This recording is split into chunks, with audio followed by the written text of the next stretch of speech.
જય Shri Ram, good morning. સવારમાં નાઈને ready થઈ ગયો ને દૂધ ને કેળાને મિક્સ કરીને ખાઈ લીધું. ત્યાર પછી મેં કરી આપણી ધોનનું અનબોક્સિંગ ને પછી એને લઈને નીકળી ગયો મેં કામ પર. ને મેં આ ભાઈ લોકોને ક્યારની રાહ જોયા કરું કે એ લોકો આવે ને પછી ખાય એમ, પણ ભાઈ લોકો એકલા એકલા ખાવા લાગી ગયા ને મારી રાહ ની જોઈ.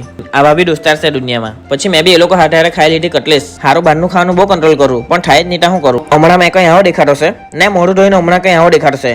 ત્યાર પછી જમવાનો ટાઈમ થઈ ગયેલો એટલે મસ્ત ઠંડી ઠંડી છાશ પીતા પીતા અમે જમી લીધું ને જમીને થોડીક વાર આરામ કર્યો ને પછી મને ભૂખ લાગેલી હતી તો ખજૂર ખાઈ લીધા ને કંટાળો આવતો હતો એટલે થોડીક વાર જોન્સીના અને રોમનની ફાઇટ જોઈ લીધી. ત્યાર પછી મેં લાગી ગયો શાક રોટલી ખાવા માટે. આજકાલ મને ભૂખ જ બહુ લાગે તા ને આ એ જ ભાઈ છે જે મને રોજ બટાકાની વેફર લાવી આપે. પછી નીકળી ગયો થોડીક વાર બહાર ફાફા મારવા માટે. ત્યાર પછી કામ પરથી મેં નીકળી ગયો ઘરે જમવા માટે. ઘરે નહીં જવાનો પણ મંદિરે જવાનો છે જ્યાં રામનવમીનું જમવાનું રાખેલું છે. અહીંયા જઈને જોયું એટલી લાઈન પણ મારા દોસ્તા લોકો લાઈનમાં જ ઉઠા એટલે એ લોકો ખાતે મેં વચમાં ભરાઈ ગયો. અને આ છે આપણી પલટન બેસેલી જમવા માટે. પછી હું એકબીજાની મીઠી મારતા મારતા જમી લીધું. જમીને પછી મેં નીકળી ગયો ઘરે ને ઘરેથી રેડી થઈને મેં નીકળી ગયો મારા ફ્રેન્ડને લગ્નમાં.